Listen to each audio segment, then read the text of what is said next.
High বন্ধুরা, কেমন আছো? আশা করি তোমরা ভালো আছো। আমিও খুব ভালো আছি। চলো তোমাদের সঙ্গে আজকে একটা শেয়ার করি কচুরলতি রান্না করা। তো কচুরলতি তো সবাই খাও, তো অনেকে অনেক রকম করে রান্না করে। আজকে আমি আমার মতন করে রান্না করছি, সেটাই তোমাদের শেয়ার করি। তো চলো, কড়াই তেল দিলাম। তেলটা গরম হওয়ার পর কচুরলতিগুলো সেদ্ধ করে রেখেছিলাম আগে থাকতে। তো সেদ্ধ করা কচুরলতিগুলো দিয়ে নুন আর হলুদ দিয়ে একটু ভেজে নেব, ভেজে তুলে নেব। ঠিক আছে, তো চলো দেখতে থাকো। দেখো, কচুরলতিগুলো ছাড়ানো দেখাইনি আমি আমি আগে থাকতে ছাড়িয়ে রেখেছিলাম সেদ্ধ করে। খুব একটা সেদ্ধ করিনি, হালকা সেদ্ধ করেছিলাম। তো একটু লাল লাল করে ভেজে নিই। তো দেখো, আমি ঢাকা দিয়ে ভাজছি এই কারণে যাতে ভাজাটা একটু ভালো হয়, গলবেও না, অথচ মানে সে প্যাকপ্যাকে টাইপেরও হবে না। তো চলো ভাজা ভাজা করে নিই, এবার তুলে নেব। তুলে নেওয়ার পর ওই কড়াইয়ে আর একটু তেল দেব।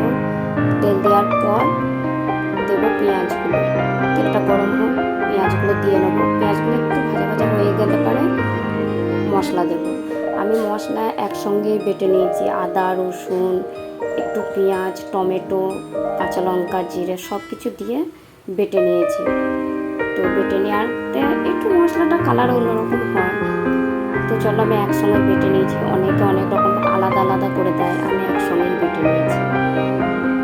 তো এবার একটু নুন আর একটু হলুদ দেবো পেঁয়াজের মধ্যে, যাতে পেঁয়াজটা একটু লাল লাল করে ভাজা হয়। ভাজাটা ভালো হয়, নুন দিলে কি হয়, ভাজাটা একটু পোড়ে না আর কি। যেমন পুড়ে গেলে কালো পড়া হয়ে যায়, সেটা পোড়ে না, ভাজাটা ভালো হয়। সেই কারণে নুন হলুদ দিয়ে ভাজা। তো নুন হলুদ দিয়ে ভাজা পরে আমি আর নুন হলুদ দেবো না, একবারেই দিয়ে দিলাম। তো দেখো, ভাজাটা ভালো লাল লাল মতন হয়েছে। এর মধ্যে আমি মশলাটা সব দিয়ে দেবো, যে আগে থাকতে যে মশলাটা করে রেখেছি সব কিছু দিয়ে। এটা এবার নাড়াচাড়া করে কষে নেবো। এই মশলাটাই হলো মেন, যা কষে নিয়ে অনেকক্ষণ থেকে কষতে হয়। এটা মিনিট 10 মতন কষতে হবে। এর সঙ্গে সামান্য একটু জল অ্যাড করতেও পারো তোমরা, আবার না হলে এর মধ্যে থেকে জল বেরোয় অবশ্যই। আমি একটু জল দিয়ে নিয়েছি। তো দেখো, কষাতে কষাতে মিনিট 10 কষাচ্ছি। তো দেখো, কষাতে কষাতে পেঁয়াজগুলোও আমার সেদ্ধ হয়ে গেছে, মশলাটাও খুব সুন্দর একটা সেন্ট বেরিয়েছে। যেহেতু মশলা যত ভাজবে মানে কষবে, কষা কষা করে ভাজবে, তত সেন্ট বেরোবে। আর মশলাটা দেখো কষার পর এরকম ধরনের হয়েছে। তো চলো এবার দেখাই, আমি কচুরলতিগুলো যে ভেজে রেখে দিয়েছিলাম আগে থাকতে, সেই কচুরলতিগুলো এর সঙ্গে অ্যাড করে নেবো। তারপরেও ধরো আবারও কষতে থাকবো ঢাকা দিয়ে দিয়ে। এর মধ্যে সামান্য একটু জল দেবো, কারণ জল না দিলে ধরো এটা লেগে যেতে পারে। তো সেই কারণে একটু জল দেবো। চলো আমি দেখাই জল দেওয়াটা। যে যেরকম পরিমাণে জল দেবে, আমি অল্পই দিলাম, যেহেতু আমার এটা ভাজা আছে, মশলাটাও কষা হয়ে আছে। আর একটু সামান্য জল দিয়ে জাস্ট কষবো। এটা চাপা দিয়ে দেবো, কষতে কষতে আর একটু জল দিলাম, এবার চাপা দেবো। মশলাটা কষাটাই হচ্ছে মেন সব থেকে কচুরলতিতে। কেউ চিংড়ি মাছ দিয়ে করে, কেউ কুচু মাছ দিয়ে। আমি ধরো এইসব কিছু দিচ্ছি না, আমি জাস্ট মশলা দিয়ে কষবো। চাপা দিয়ে দিলাম।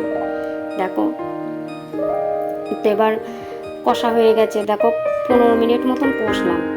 15 মিনিট ধরে এটা কষতে কষতে হয়ে এসেছে। ঠিক আছে, দেখো মশলাটা কষার পর তরকারিটা হওয়ার পর কত সুন্দর দেখতে লাগছে, আর খুব সুন্দর একটা সেন্ট বেরোয়।